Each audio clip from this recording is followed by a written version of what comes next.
राजू और बबलू दोनों दोस्त थे और दोनों बिगड़ैल स्वभाव के थे। राजू का पिता बलवीर एक दबंग स्वभाव का व्यक्ति था। वो अपने वार्ड का पार्षद भी था। जहां राजू बलबीर का इकलौता बेटा था, तो वहीं बबलू उसके भाई का बेटा उसका सगा भतीजा था। राजू का बाप बलवीर हमेशा बेईमानी से चुनाव जीतता और इस बार भी वो अपने मोहल्ले में वार्ड से पार्षद के चुनाव पर खड़ा हुआ था। चुनाव वाले दिन बलबीर ने अपने बेटे से गुस्से से कहा, तुझसे ये भी नहीं होता कि अपने बाप के काम काज में हाथ बटा सके? क्या पापा, आपके काम में तो आपके पाले हुए गुंडे ही हाथ बटा देते हैं, तो फिर मैं क्या कर सकता हूँ? चुप कर। सरकार ने पोलिंग बूथ इस बार दूसरे एरिया में बनाई है और पुलिस प्रशासन भी हमारे खिलाफ है। लगता है इस बार मेरी हार पक्की है। अरे अंकल, चिंता क्यों करते हो? राका और नाथू भाई को भेज दो ना वहाँ। पिछली बार उन्होंने पोलिंग बूथ पर कैसा आतंक मचाया था। तभी बलबीर का फोन बजने लगा।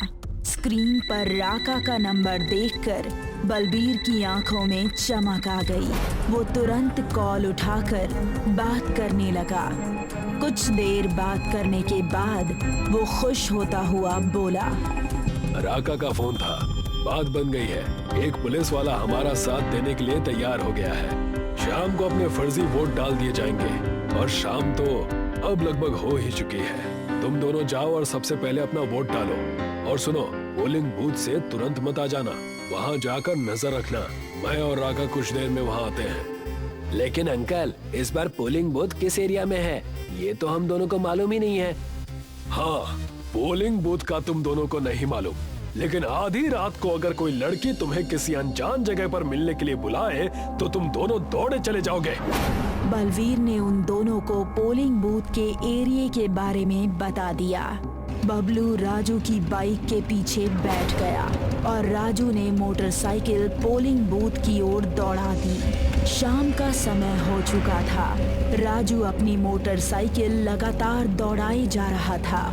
कुछ देर बाद बबलू ने राजू से कहा, अरे यार, और कितनी दूर रह गई है पोलिंग बूथ? पिछली बार तो अपने ही मोहल्ले में वोट पड़े थे। पता नहीं यार, पापा ने तो यही का रास्ता बताया था।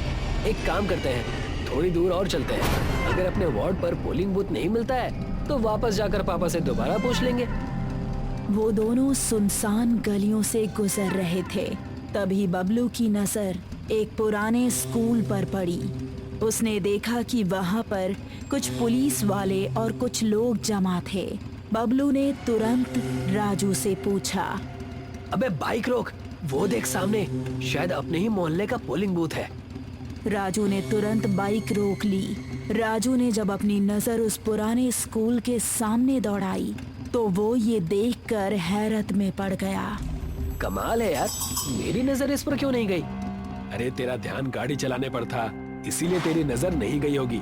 अब चल जल्दी से, पहले जाकर अपना वोट डाल देते हैं। राजू ने अपनी बाइक खड़ी कर दी।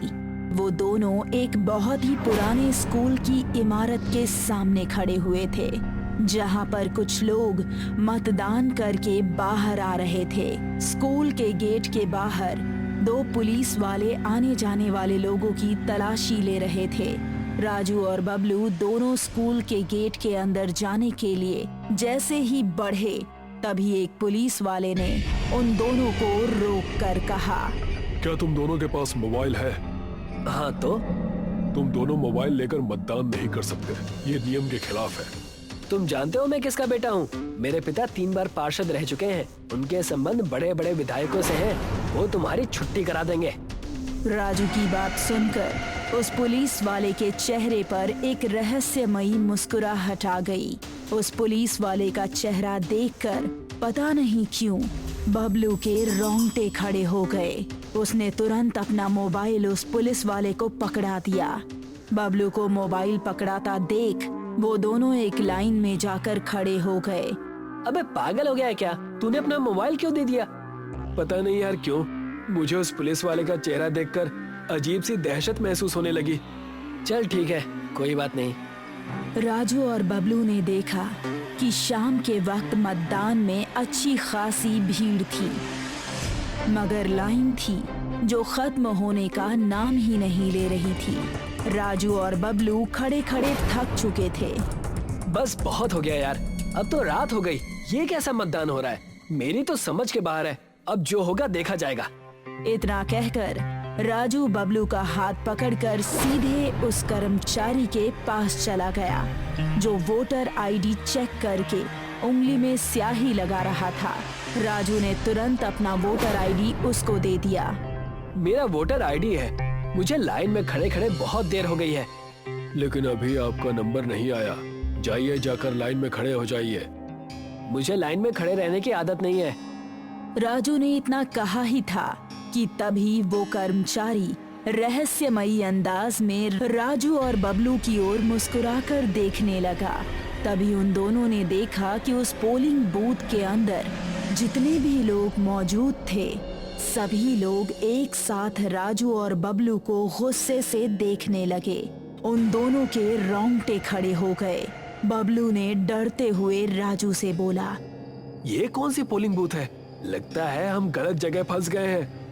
बबलू के इतना बोलते ही उन सब के चेहरे बेहद भयानक हो गए। अचानक वो स्कूल की पुरानी इमारत खंडहर में तब्दील हो गई। राजू और बबलू ने चीखते हुए वहां से भागना चाहा, मगर उन दोनों के सामने वही पुलिस वाला अपना भयानक चेहरा लिए हुए सामने खड़ा हो गया। वो उन दोनों को गुस्से से देखने लगा। उसने उन दोनों को अंदर की ओर धकेल दिया। उन सब के भयानक चेहरे देखकर राजू और बबलू की आंखें दहशत से फटी की फटी रह गई। उन दोनों ने देखा कि वहां पर मौजूद सभी लोगों के चेहरे जले हुए थे। किसी की आंखें बाहर निकल रही थी, तो किसी के सिर से खून टपक रहा था, तो किसी का एक हाथ गायब था। तभी उस कर्मचारी ने, जिसकी शक्ल बेहद भयानक काली चमड़ी में बदल चुकी थी, बबलू को दबोच लिया और एक ही झटके में बबलू की गर्दन उखाड़कर फेंक दी। ये देखकर राजू के पैर ठंडे पड़ गए। वो चीखते हुए कपकपाती हुई आवाज में बोला, कौन हो तुम सब? मुझे छोड़ दो, मुझे यहाँ से जाने दो। आखिर तुम क्या चाहते हो? तभी वो कर्मचारी एक भयानक और भारी आवाज में बोला, यहाँ पर जितने भी लोग देख रहे हो, ये सब लोग किसी जमाने में जिंदा हुआ करते थे। आज से 10 साल पहले तेरे बाप ने चुनाव जीतने के लिए इस पोलिंग बूथ में अपने गुंडों के द्वारा आग लगवा दी थी और हम सब आग में झुलस कर मारे गए और तेरा बाप बड़ी आसानी से कानून के चंगुल से बच गया। हम सबके घर वाले हमारे आने का इंतजार ही करते रह गए। आज तेरा बाप भी इंतजार करता रह जाएगा। देखते ही देखते पोलिंग बूथ में सब भयानक चेहरे वालों ने राजू को घेर लिया और कुछ ही देर में राजू की दिल दहला देने वाली चीख सन्नाटे को चीर गई। अगले दिन राजू और बबलू की लाश उस पुराने स्कूल के खंडहर में पुलिस को बरामद हुई। राजू के पिता बलबीर दहाड़े मार मार कर रो रहा था। शायद वो जानता था कि उसके बेटे और भतीजे को किन लोगों ने मारा। वो स्कूल की जली हुई पुरानी इमारत को आंखें फाड़ फाड़ कर देख रहा था। ललिता और राकेश ने एक बड़ा घर खरीदा था जहाँ कई तरह के पेड़ पौधे थे। देखो ना राकेश, कितना सुंदर बगीचा है इस घर का। हाँ, लेकिन मुझे इतने झाड़ झंकाड़ अच्छे नहीं लगते। मैं कल ही माली को बुलाकर यहाँ का सारा पेड़ हटवा दूंगा। कैसी बात कर रहे हो? बच्चों को खेलने के लिए बगीचा अच्छा तो है। बच्चों को खेलने के लिए मैं यहाँ बास्केटबॉल के कोर्ट, स्विमिंग पूल और छोटा सा गार्डन, बस। बाकी क्या कर रहा है इन फालतू के पेड़ों का? ललिता को राकेश की बात अच्छी तो नहीं लगती, लेकिन करती भी तो क्या। अगले दिन तय समय पर माली और लोग गार्डन को उखड़वाने के लिए आ जाते हैं। राकेश साहब, सारे पेड़ तो आसानी से उखड़ गए, लेकिन ये छोटा सा फूल का पौधा निकल ही नहीं रहा है। राकेश जैसे ही पौधा उखाड़ने की कोशिश करता है, किसी महिला के रोने की आवाज आती है। अरे, ये कौन रो रहा है? समझ नहीं आ रहा। देखो राकेश, ये फूल भी कितना अजीब सा है ना। लगता है जैसे कोई मुंह खोल के निगलने के लिए तैयार हो। हाँ ललिता, ये कुदरत का बनाया है। अरे साहब, हमको तो कुछ और ही लग रहा है। देखिए, इसकी आंख से तो खून का आंसू निकल रहा है साहब। हाँ हाँ राकेश, रहने दो। चलो यहाँ से किसी समझदार से पूछकर इस पौधे का कुछ करेंगे। अरे यार, ये बेजुबान पौधा क्या कर लेगा? क्यों परेशान हो रही हो? मैं देखता हूँ। ललिता के मना करने पर राकेश ने पौधा तो उखाड़ने की जिद छोड़ दी, लेकिन जाते जाते वो फूल उसने तोड़कर जमीन में फेंक दिया। रात को सब सो जाते हैं, लेकिन धीरे से बाहर वो पेड़ जिंदा हो जाता है। वो फूल रो रो कर पौधे के गले लगता है और बड़ा सा मुंह खोलकर पास रखे गमले को खा जाता है। अरे राकेश, बाहर लग रहा है कोई है गार्डन एरिया में। कैसी बात कर रही हो? कोई नहीं है। सिक्योरिटी गार्ड होगा कॉलोनी का। हो सकता है। चलो बच्चों के कमरे में, मैं उन लोगों को समझा कर आती हूँ कि बाहर न जाए रात को खेलने के बहाने। ललिता बच्चों के कमरे में जाती है जहाँ दोनों सो रहे होते हैं। पता नहीं इन लोगों की आदत कब ठीक होगी। न लाइट बंद करते हैं न खिड़की। कोई भी कूद कर अंदर आ जाए तो पता भी नहीं चलेगा। ललिता खिड़की बंद करने जाती है तो सामने उसे वो पेड़ दिखता है।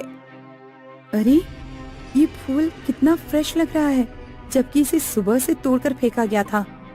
कल बाहर फेंक दूंगी। ललिता खिड़की बंद करती है और चली जाती है। लेकिन आधी रात को बच्चों के कमरे की लाइट अचानक जल जाती है और फूल बड़ी बेटी के सर के पास उसके आधे सर को अपने मुंह के अंदर लेकर उसे निगलने ही वाला होता है कि बच्चों के कमरे का दरवाजा खुल जाता है। ओहो, ये ललिता भी ना बच्चों के कमरे से होकर गई, लेकिन लाइट नहीं बंद की। फूल गायब हो जाता है। ओह, ये शंकर भगवान की फोटो उल्टी कैसे हो गई? राकेश बच्ची के सर के पास फोटो सीधा रखकर चला जाता है। फूल फोटो के कारण बच्ची के पास नहीं आ पाता। अगले रोज, चलो घर का सारा काम तो हो गया, जरा गार्डन जाकर मैं वो फूल फेंकाऊं। ललिता गार्डन जाती है, लेकिन ये क्या, फूल तो वापस पौधे पर लगा होता है। अरे, यहाँ कल तक तो कोई कली नहीं थी, आज फूल भी उगाया। और वो फूल कहाँ गया जो कल इन्होंने तोड़ा था? ललिता को कुछ समझ नहीं आता है। वो जैसे ही घर की तरफ मुड़ती है, पीछे से फूल मुंह खोलकर ललिता को खाने की कोशिश करता है, लेकिन ललिता आगे निकल जाती है और उसका दुपट्टा फूल के मुंह में फंस जाता है। चलो बच्चों को उठाती हूँ, जब से घर में आए हैं पढ़ाई तो हो ही नहीं रही है इन लोगों की। तभी उसकी नजर बड़ी बेटी पर पड़ती है। अरे ये क्या, इसके मुंह में ये लाल लाल। वो बेटी का मुंह सूंघती है। इसके पास तो वैसी ही महक आ रही है जैसे उस पौधे के पास से आ रही थी। तभी ललिता की नजर उसके फटे दुपट्टे पर पड़ती है।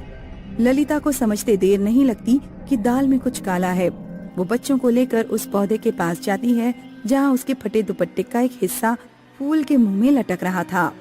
ओह, तो ये खूनी फूल है। मैं अभी इस पौधे को काटकर अपने गार्डन से बाहर फेंक देती हूँ। ललिता अंदर से एक बड़ा सा चाकू लेने जाती है कि उसे अपनी छोटे बेटे की जोर से आवाज आती है, माँ बचा लो मुझे, ये फूल मुझे खा रहा है। ललिता भागकर टेबल पर रखा फल वाला चाकू लेती है और पौधे के पास जाती है। ललिता बेटे का पैर पकड़कर खींचती है, लेकिन फूल की पकड़ काफी जोर की होती है। अरे कोई है, आओ बचाओ मेरे बेटे को इस पौधे से, कोई बाहर निकालो मेरे बेटे को। तभी बड़ी बेटी माँ को पास पड़ा चाकू पकड़ाती है, जो बेटे को पकड़ने के चक्कर में उसके हाथ से गिर गया था। ललिता जल्दी से चाकू फूल के पंखुड़ी को मारती है, लेकिन वैसे ही एक औरत के फिर से जोर जोर से रोने की आवाज आने लगती है। ललिता समझ जाती है चाकू का वार काम कर गया है। माँ, फूल की पकड़ ढीली हो रही है, फिर से चाकू मारो। ललिता बिना कुछ सोचे फूल पर जोर जोर से वार करने लगती है, कभी उसकी डाली में तो कभी उसके डंठल पर, और फिर फूल का पौधा पूरी तरह से टूटकर जमीन में गिर जाता है। औरत के रोने की आवाज बंद हो जाती है और हर तरफ खून ही खून होता है। तुम ठीक हो? हाँ माँ, लेकिन अब डर लग रहा है। ललिता पौधे की तरफ देखती है, जो जादू से सूख कर खत्म हो जाता है। डरो मत, अब ये पौधा और फूल यहाँ कभी नहीं आएंगे। उत्तर प्रदेश के सुल्तानपुर जिले में सरसौल नाम का एक गांव था। वहाँ के जमींदार ठाकुर हर्षवर्धन के पास बहुत बड़ी जागीरदारी थी। खेत और बाग बगीचे इतने कि रखवाली करना मुश्किल हो जाता। एक बार मुंशी जी, उस बावड़ी के पास वाले बगीचे में बिल्कुल भी फल फूल नहीं होते हैं। जब से भीकू मरा है वो बगीचा वीरान ही हो गया है। वृक्षों का सूखना ठीक नहीं है। वहाँ किसी को रखवाली के लिए रख दीजिए जो सिर्फ उस बगीचे की देखभाल करे। मालिक, वो बगीचा तो पिछले 2 सालों से वीरान ही पड़ा है। वहाँ की देखभाल करने के लिए किसी को तो वहाँ रखना ही होगा। हाँ, और उसके रहने के लिए एक झोपड़ी डलवा दो और खाने पीने के लिए राशन भरवा दो। पगार अलग से दे देंगे। जी मालिक, जी मालिक, आज ही किसी से बात करता हूँ, आप निश्चिंत रहें। मनोरथ गांव में जाकर सबसे पूछताछ करता है। कोई है जो उस बावड़ी वाले बगीचे की देखभाल कर सके? मैं तो खुद ही चला जाता, पर बाल बच्चों वाला आदमी हूँ। सुना है वहाँ किसी चुड़ैल या भूत प्रेतों का वास है। क्या बकवास करते हो महिपाल? हमने तो आज तक नहीं सुना और ना ही देखा है। तुम जैसे लोग ही इस तरह की अफवाह उड़ाकर अच्छी खासी जगह को भूतिया बना देते हो। मुंशी जी, मैंने तो जो सुना है वही कह दिया। सामने से चंदू आता हुआ दिखाई पड़ा। चंदू, तुम तो अकेले आदमी हो, तुम्हें क्यों नहीं बावड़ी वाले बगीचे की देखभाल का जिम्मा ले लेते? उसमें कौन सी बड़ी बात है, मैं ही कर दूंगा, पर तनख्वाह अच्छी मिलनी चाहिए। हाँ भाई, ठाकुर साहब ने कहा है एक झोपड़ी और खाने पीने का पूरा इंतजाम करवा देंगे। मेरा क्या है, जहाँ कहीं भी पड़ा रहूंगा। वैसे भी आजकल कोई काम ही ढूंढ रहा था, इसी बहाने पेड़ पौधों की सेवा का पुण्य भी कमा लूंगा। चलो फिर तय रहा, आज ही से झोपड़ी का काम शुरू करवा देते हैं। तुम भी जरा देख लेना कहाँ क्या बनवाना है। दोनों बावड़ी वाले बगीचे की तरफ जाते हैं। मुंशी जी, यहीं बगीचे के पास ही झोपड़ी डलवा देते हैं। यहाँ हैंड पंप भी है। ठीक है, सिंचाई के लिए ट्यूबवेल भी है। दूसरे दिन शाम तक झोपड़ी तैयार हो गई। चंदू अपना बोरिया बिस्तर लेकर झोपड़ी में पहुंच गया। मुंशी जी ने राशन भी रखवा दिया। चंदू, आज तुम भी थके हुए हो, चलो हमारे घर पर ही भोजन कर लो, कल से बना लेना। ठीक है मुंशी जी, आज कुछ बनाने की इच्छा भी नहीं थी। खाना पीना खाते खाते रात हो गई थी। चंदू के पास सिर्फ एक लाठी और लालटेन थी। वापस झोपड़ी में आया तो सीधे बिस्तर में चला गया। दिन भर का थका था, उस पर से मुंशी जी के यहाँ भरपेट पकवान खाकर तुरंत ही नींद आ गई। आधी रात बीती थी, तभी उसके दरवाजे की कुंडी खटकी। खोला तो कोई नहीं था। कोई कुत्ता बिल्ली रहा होगा। अचानक उसको झोपड़ी के पीछे से किसी की चूड़ियों की खनखनाहट और पायल की आवाज सुनाई दी। वे दबे पांव झोपड़ी के पीछे पहुंच गया। इस वीराने में कौन होगा? वहाँ का भयानक दृश्य देखते ही उसकी घिघी बंध गई। वहाँ एक भयानक चुड़ैल बैठी हड्डियां चबा रही थी। उसके बाल बिखरे हुए थे और हाथ खून से सने थे। चुड़ैल को चंदू के आने की आहट मिल गई। आ गया तू, कब से इंतजार था मुझे, किसी हट्टे कट्टे इंसान का। बड़े दिनों के बाद आज पेट भर के खाऊंगी। कौन हो तुम? मैं चंपा हूँ। इस वीराने में बड़ी मुश्किल से ठिकाना मिला था, उस पर भी तुमने झोपड़ी बना ली। अब तुम्हारी खैर नहीं। मुझसे तुम्हारी क्या दुश्मनी है? मैं तो यहाँ सिर्फ बगीचे की रखवाली करने आया था। मेरी भी तो किसी से कोई दुश्मनी नहीं थी। तुम्हारे गांव के लोगों ने मुझे मार मार कर यहीं जमीन के नीचे दफन कर दिया था। मैंने तो उन्हें कब का उन्हीं के ठिकाने पर पहुंचा दिया। जब तुम्हारा बदला पूरा हो गया है, तब तुम मुझे क्यों मारना चाहती हो? क्योंकि सारे मर्द एक से ही होते हैं। नहीं नहीं, मैं ऐसा नहीं हूँ। चुप करो। ये कहते हुए चंदू पर झपटती है। चंदू रात के अंधेरे में अपनी जान बचाकर भागा। वो चुड़ैल भी उसके पीछे पीछे आ रही थी। तुम मेरा पीछा क्यों कर रही हो? चंदू भागते भागते अपने घर पहुंच गया था। उसने अपने घर का दरवाजा भीतर से बंद कर दिया और तख्त पर ही गिरकर अपनी उखड़ी हुई सांसों को संयत करने लगा। थोड़ी ही देर में दरवाजा खोल दो। अरे वो तो यहाँ भी पहुँच गई। अब क्या करूँ मैं? दादी ने बताया था कि चुड़ैल की सारी शक्ति उनके बालों में ही होती है। अब मुझे मरना तो है ही, ये भी एक बार आजमा के देख लेता हूँ। आ जाओ, मुझे खाना ही चाहती हो ना, तो आ जाओ, खाओ मुझे। वाह, तुम तो बड़े जल्दी काबू में आ गए। तभी चंदू ने लपक कर उसके बाल पकड़कर काट दिए। ये क्या कर दिया तुमने? मेरी सारी शक्तियाँ कहाँ चली गई? मुझे मेरे बाल वापस कर दो। अब तो ये बाल कुटिया वाले तांत्रिक को ही दूंगा, वही तुम्हें अपने वश में करके ठीक करेंगे। आओ आगे बढ़ो, लो पहले मेरे हाथ चबाओ। आओ आगे बढ़ो, लो पहले मेरे हाथ चबाओ। ये कहते हुए उसने लातों और घूंसों से उसको मारना शुरू कर दिया।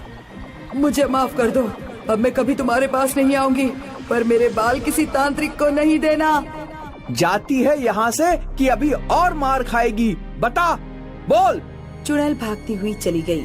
दूसरे दिन जब चंदू ने गांव वालों और ठाकुर हर्षवर्धन को सारी बात बताई और उन्हें चुड़ैल के बाल दिखाए, तो चंदू की बहादुरी की चर्चा पूरे गांव में होने लगी। ठाकुर साहब ने चंदू को बहुत सारा पुरस्कार भी दिया। ठाकुर साहब का बावड़ी वाला बगीचा फिर से फल फूलों से लद गया।